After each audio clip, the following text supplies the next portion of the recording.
Hello. Well, I think we're now in week 8 of this strange time. Life, we are told, will slowly start to return to a new normal, whatever that may look like.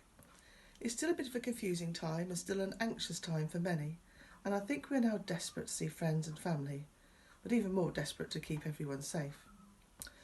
This week for me has been a real witness to the amazing generosity of people in our churches and our communities. Parcels of food and items for children arriving in porches for our parish pantry, and community groups doing all sorts of people.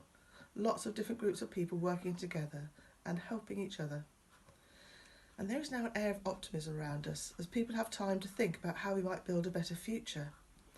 It's so encouraging to see that in a recent poll, 57% of people now think we can build a more united country after this virus, up from 21% before. And 67% of people think we'll have a much kinder society in the future, whereas before the virus, only 39% of people thought we were a kind society.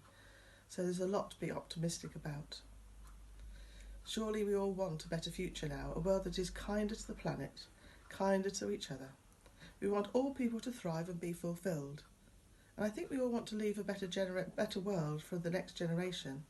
I certainly would like to leave a better world for my grandchildren.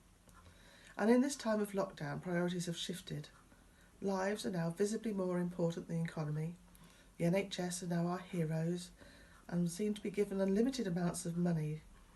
People's jobs are being protected and the homeless are being taken off the street and have rooms in hostels or B&Bs.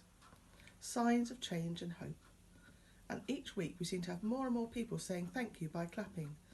It's lovely that saying thank you has become a national weekly event. And thankful we should be for all the goodness we see around us, even though we're finding life a little difficult.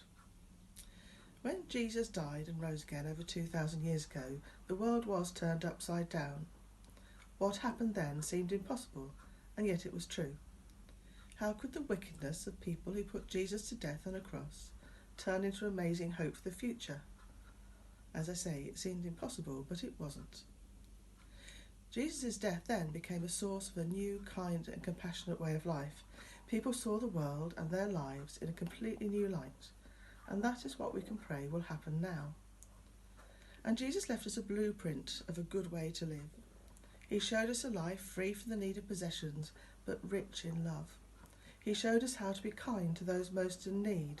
He showed us that it's better to give than receive, and to love without counting the cost.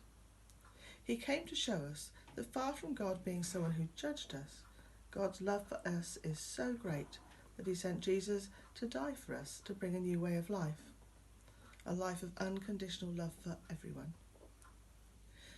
At Pentecost 2,000 years ago, 12 very ordinary, raggle-taggle disciples who had run away from Jesus when he needed them and had hidden in locked rooms since, received God's Holy Spirit and became totally new people. People whose lives were so changed they found courage and determination to tell the world of the love of God through Jesus. They took this message and spread it out into the world, and it kept spreading, and that's why there have been and still are millions of Christians who want to share God's love with everyone. Those few disciples started a new revolution of love and care.